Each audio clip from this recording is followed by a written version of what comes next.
최근에 국토부에서 아파트 가격의 변동이 보이기 시작을 하니까 분양가 상한제를 다시 실시한다고 이야기를 하고 있습니다.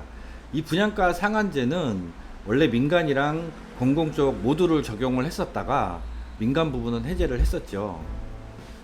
올해 분양을 하는 아파트 가격들을 보니까 34평 기준으로 해서 서울 같은 경우에는 거의 9억입니다. 그러면 2년이나 3년 있다 입주를 할 때는 아파트 가격이 10억이 넘는다는 얘기인데, 어떤 특정 지역이 아니고 서울의 일반적인 지역 그리고 기타 지역들도 거의 9억에 육박하기 때문에 상당히 가격이 높아질 수 있는 그런 기미들을 보이고 있습니다. 그리고 특히 강남의 재개발 재건축 아파트를 기점으로 해서 상승세가 다시 보이니까 이런 규제를 지금 취하려고 하고 있죠. 자, 그러면 도대체 이 부동산은 언제 사는 게 가장 적절한지 여러분들이 궁금해 하시는 부분이지 않을까 생각이 듭니다. 그래서 저는 아파트 관련해서 적정한 매수 시기, 그리고 매수를 할 때 알아보아야 할 자료들, 이런 것들을 위주로 해서 살펴보도록 하겠습니다. 자, 그럼 오늘 제가 준비한 자료를 통해서 자세하게 설명을 드리도록 할게요. 자, 그럼 출발해 보도록 하겠습니다.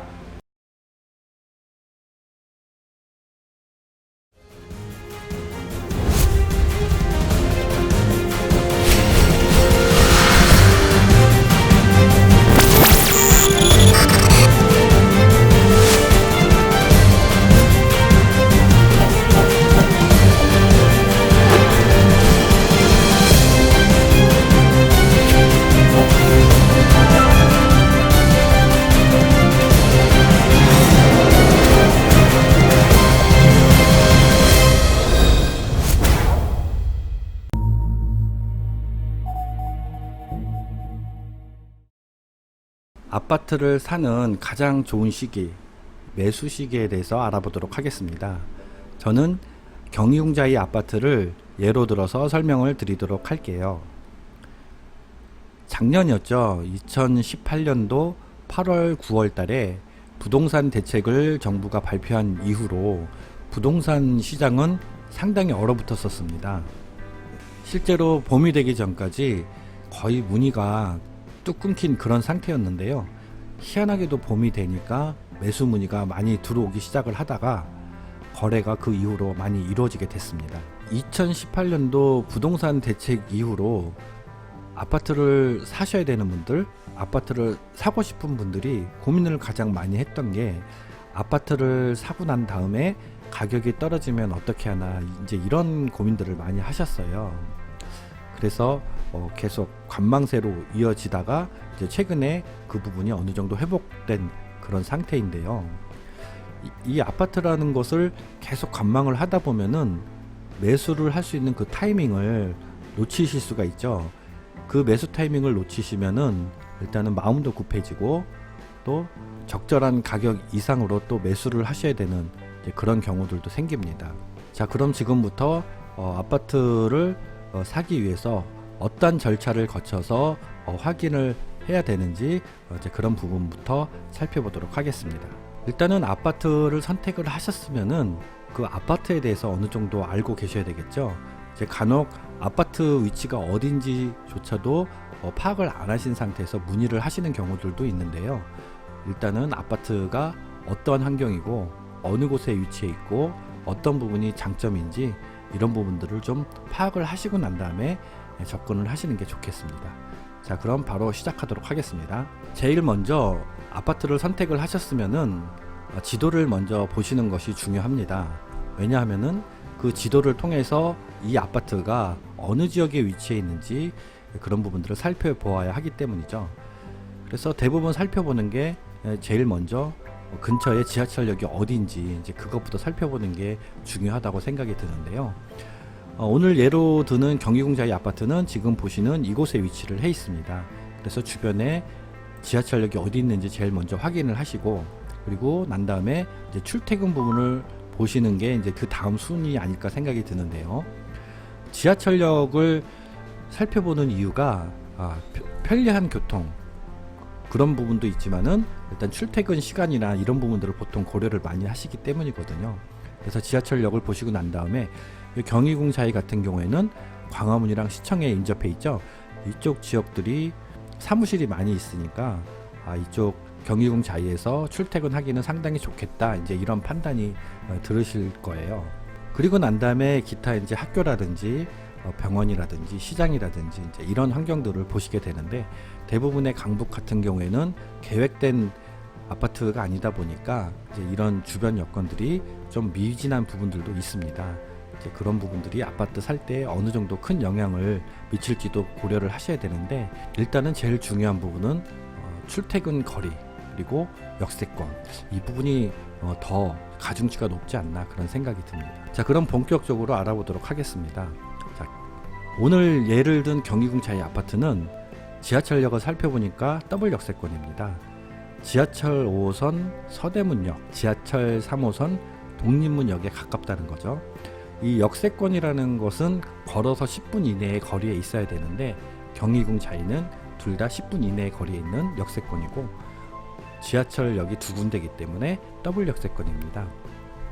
당연히 교통이 편하다, 이런 느낌이 벌써 딱 들죠. 보통 아파트 가격이 오를 때는요, 이 역세권부터 오르는 게 일반적이더라고요. 그래서 어느 정도 투자에 무게를 두고 아파트를 매수를 하시게 되면은 이 역세권 쪽을 선택하시는 게 현명한 선택이라고 생각이 듭니다. 자, 그러면 경희궁자이는 역세권이라는 것을 지도에서 확인을 했습니다. 그리고 그러면 아파트를 내가 샀었을 때 가격이 유지될 수 있는지 그런 부분들을 파악해 보셔야 되는데, 아파트 가격이 유지가 되려면은 공급과 수요의 원칙에 의해서 수요가 많아야 되잖아요. 일단은 이 주변 지역을 살펴보니까 이 근처에 아파트 공급될 수 있는 공간이 없습니다. 그리고 계획도 없고요. 그래서 일단 공급은 정해져 있는 상태고, 수요를 예상을 해보니까 일단 광화문이랑 시청 쪽 사무실이 많은 곳, 직장이 많이 있는 근처이기 때문에 수요가 많이 있다는 거죠. 실질적으로 경희궁자이 아파트의 매수뿐만이 아니고 전세, 월세 다 파악을 해보시면은 굉장히 거래가 활발합니다. 그 주된 원인이 바로 직장이 근처에 있는 분들이 이쪽을 선호를 하신다는 거죠. 그리고 지금 이 지도상에는 잘려서 안 보이는데 이쪽이 신촌 쪽입니다. 그래서 신촌 쪽에는 세브란스 병원이 있고 또 대학교가 있잖아요. 그래서 대학생을 자녀로 둔 분들도 경희궁자이를 선택을 많이 하시곤 합니다. 일단 경희궁자이는 희소성이 있다는 게 큰 장점입니다. 대단지 규모이면서 신축 아파트가 없기 때문이죠. 여기 경희궁 롯데캐슬도 신축 아파트이기 때문에 집중을 받고 있는데, 조금 아쉬운 게 세대수가 작다는 거죠. 하지만 위치적으로 굉장히 좋고 두 군데 다 일단은 희소성이 높다는 그런 부분들을 부각시킬 수가 있겠습니다. 그래서 두 번째로 많이 봐야 되는 부분이 직주 근접입니다. 즉 직장 출퇴근이 얼마나 편리하냐, 이런 부분들이 많이 고려가 되어야 될 겁니다. 실질적으로 경희궁자이 아파트에 입주해 계신 분들은 시청이랑 광화문 쪽 출퇴근 때문에 선택하시는 분들이 많아요. 그래서 걸어서 출퇴근하시는 경우들이 많이 있어서 그래서 좀 더 인기가 있는 듯 합니다. 그리고 또 하나 봐야 될 것들은, 요즘에 아파트 대규모 단지들이 세대수가 엄청나게 많은 그런 곳들도 있잖아요. 아파트가 다 새로 지어졌기 때문에 지역적으로는 어느 정도 좋아 보이는데 물량이 너무 많다 보니까 이게 가격이 오를 때 좀 쉽지 않다라는 거죠. 왜냐하면은 매물이 많이 나올 수밖에 없는 그런 지역이다 보니까요. 이제 그런 면에서 경희궁자이 아파트가 희소성이 높다라는 게 주변에 1000세대 이상의 신축 아파트가 없다, 이제 그런 점입니다. 자, 간략하게 이런 위치 상태들을 제가 말씀을 드렸지만 이것 외에도 여러 가지들을 꼼꼼하게 살펴보시는 것이 중요하겠습니다. 다시 정리를 하면은 경희궁자이 아파트는 광화문이랑 시청으로 도보 출퇴근이 가능한 장점이 있고, 신촌 쪽에 가깝기 때문에 이러한 수요들을 고려를 했었을 때 희소성이 높다라고 판단을 할 수가 있겠습니다. 아파트를 살펴보는 내용을 간략하게 정리해 본 건데요. 일단 경희궁자이는 종로구의 명품 대단지다 라고 판단을 할 수가 있겠습니다. 얼마 전이었었죠. 복합 광화문역에 대한 내용들이 언론에 발표가 됐었고요. 향후에 대륙철도가 놓이게 되면은 서울역이 중심이 될 텐데 서울역과 또 인접해 있습니다. 경기공사에는. 그리고 또 중요한 게 아까 말씀드린 것처럼 시청과 광화문에는 사무실이 많은데 이곳에서 이제 출퇴근하시는 분들이 인접해 있는 아파트를 선택을 할 때 가장 인기 있는 아파트다. 이제 이런 부분입니다. 일단 아파트를 선택을 하실 때 제일 중요한 부분이 역세권이라고 말씀을 드렸었죠. 그래서 경기공사에는 서대문역과 독립문역 더블 역세권이다.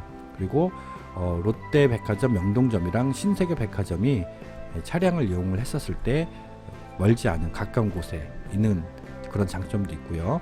단지 바로 옆에 강북 삼성병원이 있고 강북 세브란스 병원도 가까운 곳에 있기 때문에 이런 의료시설도 멀지 않은 곳에 있어서 장점으로 부각을 시킬 수가 있겠습니다.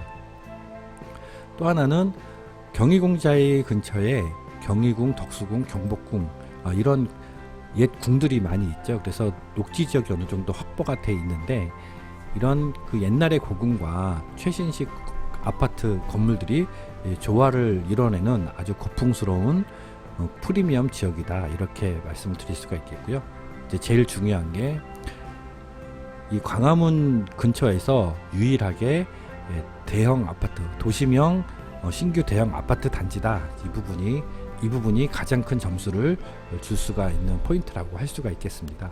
지금 살펴보신 것과 같이 이 정도의 내용을 일단은 파악을 하시고 나면은 이 지역이 향후에 아파트 가격이 전반적으로 올랐었을 때 오를 것인지 안 오를 것인지 그 부분은 어느 정도 파악이 될 거예요.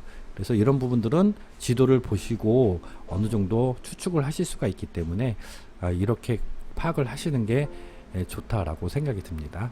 자, 주변 위치를 파악을 하셨으면은 이번에는 아파트 내부 위치를 살펴보셔야 되는데요. 최근에 지은 아파트랑 옛날 아파트랑 차이가 많이 있죠. 일단은 옛날 아파트들은 거의 다 판상형이고 일직선상에 있기 때문에 타입이라든지 이런 부분들이 뭐 그렇게 많지는 않았습니다. 하지만 최근 아파트들은 타형이기 때문에 지금 보시는 것처럼 A타입, B타입, 또 여기는 D타입, F타입 굉장히 타입이 많습니다. 그래서 매수를 하시려고 할 때 어떤 타입이 나한테 좋은지 이것부터 일단 파악을 하셔야 되겠죠. 그리고 난 다음에는 동의 위치입니다. 지금 보시는 이 아파트들의 동 위치들이 내가 선호하는 그런 곳에 있는지 이제 확인을 하셔야 되는데, 자, 일단 경희궁자의 아파트의 배치를 잠깐 설명을 드리면요. 여기 1단지는 임대 아파트입니다. 그래서 일단 이곳이 마음에 드셔도 여기는 매수를 할 수가 없는 곳이니까 제외를 시켜야 되겠죠. 그리고 여기는 4단지는요. 20평 미만의 소형 아파트랑 오피스텔이 있는 곳입니다.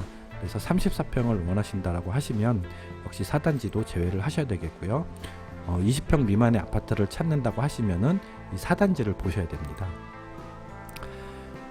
경희궁자의 2단지랑 3단지는 24평부터 50평대 아파트가 있는 아파트인데요. 일단 201동에서 205동을 보니까 여기 대로변이 보이죠? 그래서 대로변에 있는데 와서 보시면은 요 앞쪽에 있는 건물들이 상당히 낮습니다.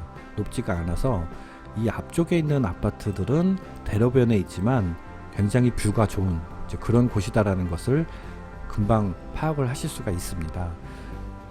반대로 이 안쪽에 있는 아파트들은 대로변에서 떨어져 있기 때문에 굉장히 조용한데 아파트 간에 간섭이 있기 때문에 시야가 어느 정도 제한이 되면서 이 앞쪽 라인보다는 탁 트인 시야를 확보를 하지 못하는 그런 차이점이 있습니다.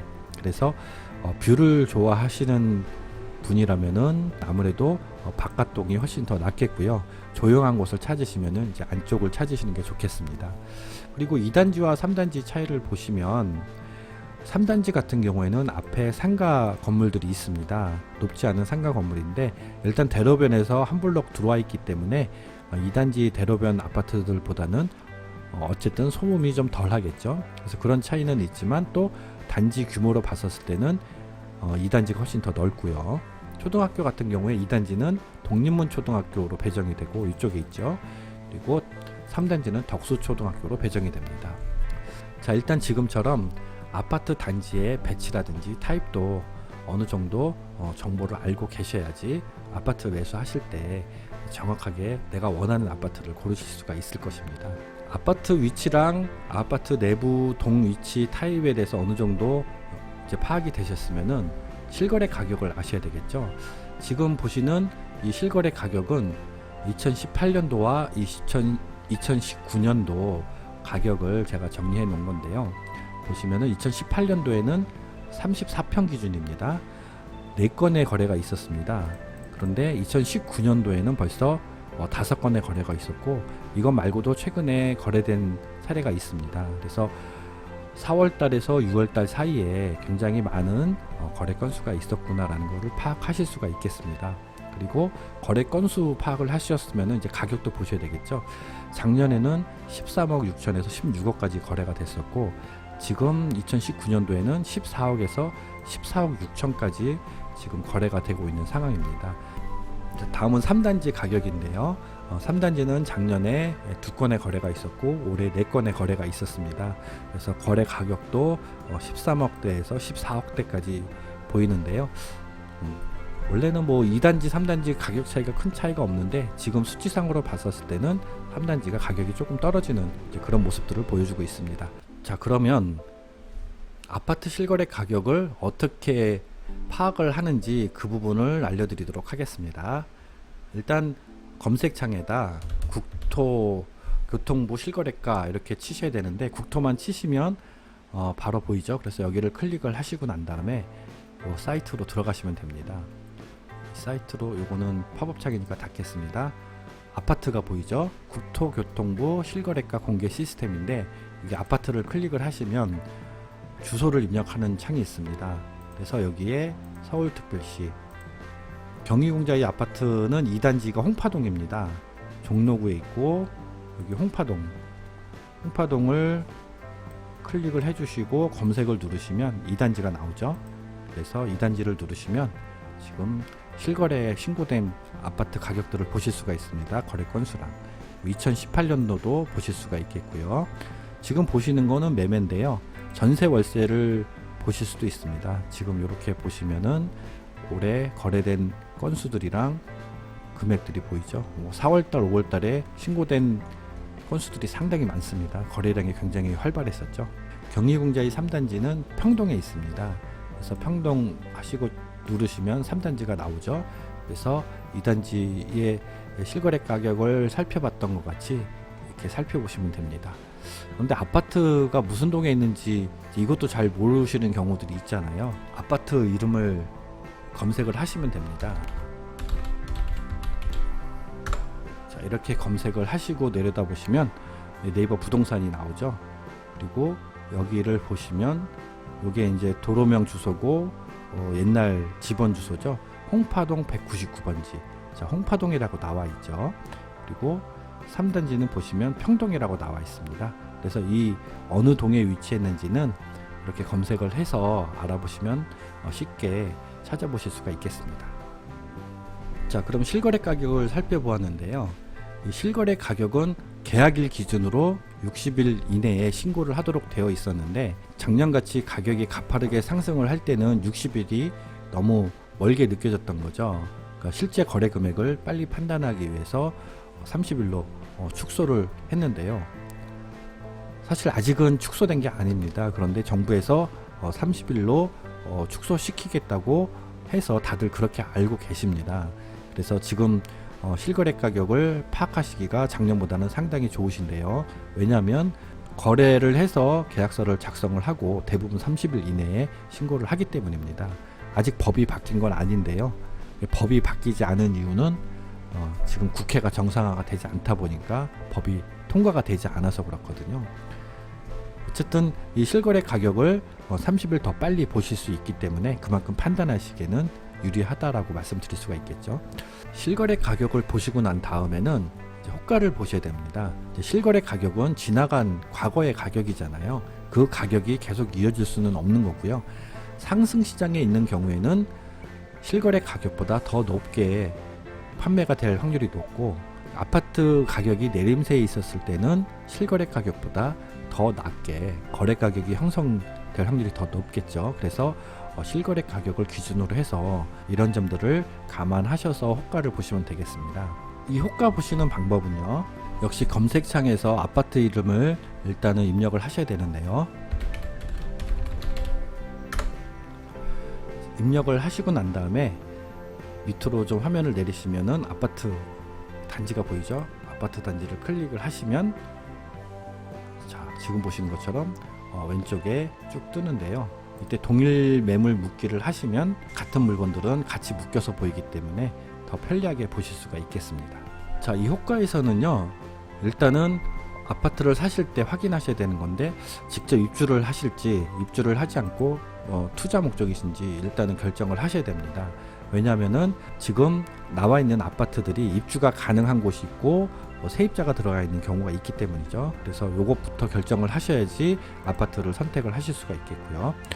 그리고 최근에 지은 아파트들은 거의 다 확장형인데 이제 간혹 확장이 되지 않은 곳도 있습니다. 어떤 분들은 또 비확장이 좋다고 하시는 분들도 계시더라고요. 확장형을 선택하실지 비확장형을 선택하실지 이 부분도 일단은 결정을 해 놓으셔야 되겠죠. 지금 보시면은 최저가가 14억 5천인데요. 요 가격은 지금 좀 조정이 된 상태입니다. 지금 요 매물이 14억 7천으로 상향 조정이 됐고요. 나머지 가격들을 보시면 15억대에서 16억입니다. 좀 전에 보았던 실거래 가격보다 좀 높죠. 자, 이 말은 지금 현재 어느 정도 상승세에 있는 그런 부분들을 보여주고 있다라고 판단을 하실 수가 있겠습니다. 자, 그러면은 이런 방식으로 해서 아파트를 매수하시기 위해서 필요한 절차들을 설명을 드렸는데, 다시 한번 정리를 하면서 말씀드리도록 할게요. 아파트를 사기 위해서 가장 좋은 매수 시기를 선택하는 방법은요, 일단 매물이 많을 때 선택을 하셔야 됩니다. 매물이 많을 때는 두 가지로 파악을 하셔야 됩니다. 일단은 가격이 오르기 직전에 매물이 많이 쌓여 있는 경우가 있겠고요. 가격이 떨어지기 직전에 아파트 매물이 많이 나와 있는 경우들이 있습니다. 그래서 일단은 매물이 많을 때는 상승 또는 하락의 시작점이 되는 그런 경우들이 많기 때문에 일단은 매물이 많을 때 매수 시기를 정하시는 게 일단 좋습니다. 자, 그리고 난 다음에 이 매물이 많을 때 하락세인가 상승세는 거래 건수를 보면 알겠죠. 거래 건수가 많다라는 거는 수요가 많다라는 거죠. 그래서 수요가 많으면 당연히 가격이 늘어납니다. 근데 매물이 많은데 실거래 건수가 거의 있지 않은 경우, 이런 경우는 하락의 위험이 좀 어느 정도는 있어 보이죠. 그래서 이런 부분들이 뭐 꼭 거래 건수가 없을 때 가격이 떨어진다라고 볼 수는 없겠지만 이런 상황 관계를 잘 파악을 해 보셔야 됩니다. 어쨌든 수요가 많을 때 가격이 오를 확률이 높다라는 거죠. 자, 여기까지 이제 파악을 하셨으면은 더 디테일한 정보들은 공인중개사를 통해서 정보를 얻는 것도 중요합니다. 저희가 일반적으로 접하는 TV나 이런 곳에서 아니면 매체를 통해서 보시는 대부분의 정보들은 요즘에 빅데이터라고 많이 하잖아요. 그 빅데이터들은 수집된 정보들을 가지고 그것을 기반으로 해서 통계를 내고 그 기반으로 해서 예측을 하는 것이거든요. 그래서 어느 정도 중요한 부분도 있지만 타이밍을 정할 때는 좀 더 빠른 정보가 더 큰 도움이 될 때가 많이 있습니다. 빅데이터의 정보들을 대부분 공인중개사들이 제공해 주는 경우가 많습니다. 그래서 아직 전달되지 않은 그런 정보라든지 시장 현황이라든지 이런 부분들을 직접 파악하는 게 좋겠는데요. 신뢰성이 있는 공인중개사를 선택을 하시는 게 좋겠죠. 신뢰성 있는 정보들을 덧붙이지 않고 사실대로 어느 정도 알려주는 그런 믿음이 있는 공인중개사를 만나시면은 고급 정보들을 많이 받을 수가 있을 것입니다. 그래서 이런 방법을 통해서 아파트를 정하시고 그 아파트 사시는 매수 시기를 정하시면은 가장 좋은 방법이 되지 않을까 생각이 듭니다. 자, 결론적으로 최적의 매수 시기는요, 경기공자이 같은 경우에는 지금이 아닐까 생각이 듭니다. 서울의 대부분의 아파트들도 거의 마찬가지인데요. 지금은 매물이 많아서 어느 정도 소진이 되고 있는 그런 상태고, 수요가 많은 상태이기 때문에 공급이 좀 부족해지는 이제 그런 상황입니다. 그래서 가격이 상승할 확률이 확실히 더 많아 보이고 또 그런 변화가 보이기 때문에 정부에서도 대책을 마련하고 있는 그런 시점이라고 볼 수가 있겠습니다. 아파트는 일단 집이잖아요. 그래서 거주 만족도가 일단 높아야 되겠죠. 그래서 제일 좋은 아파트 매수 방법은 거주를 하면서 가격이 몇 년 후에 많이 오르는 그런 곳을 찾는 게 가장 좋을 거예요. 매물이 많을 때 또 유리한 점이 이런 부분이 있겠죠. 아파트 가격이 막 오를 때는요, 매물이 별로 없습니다. 그래서 선택의 여지가 없기 때문에 만약에 실거주를 하신다라고 하시더라도 아까 말씀드린 타입이라든지 동 이런 것을 기반으로 해서 선택할 수 있는 기회가 별로 없습니다. 그리고 놓치면 또 가격이 계속 올라가는 그런 시점일 때는 마음이 앞서기 때문에 더 비싼 가격으로 살 수가 있겠죠. 매물이 많을 때는 실제 원하시는 그런 아파트를 선택하셔서 거주 만족도도 높아지고 또 거주하시다 보면은 가격이 오르는 그런 경우들이 있는데 이게 어떻게 보면은 제일 좋은 그런 아파트 매수 후의 결과가 아닌가라고 생각이 듭니다. 그래서 절대적으로 매물이 많을 때 선택의 폭이 넓기 때문에 이때 매수를 하시는 게 가장 최적의 매수 시기가 아닌가라고 생각이 들고요. 이제 그런 시점에서 본다면 지금이 경유공자의 아파트를 매수하는 가장 최적의 시기다라고 말씀을 드리고 싶습니다. 어떻게 보면은 지금은 살짝 그 좋은 시기를 지나온 그런 시기라고 보여지기도 합니다. 자, 제가 오늘 준비한 자료는 여기까지인데요. 관련해서 궁금한 내용이 있으시면요, 언제든지 연락 주세요. 그리고 구독 버튼과 좋아요 버튼 잊지 마시고요. 긴 시간 동안 시청해 주셔서 감사합니다. 고맙습니다.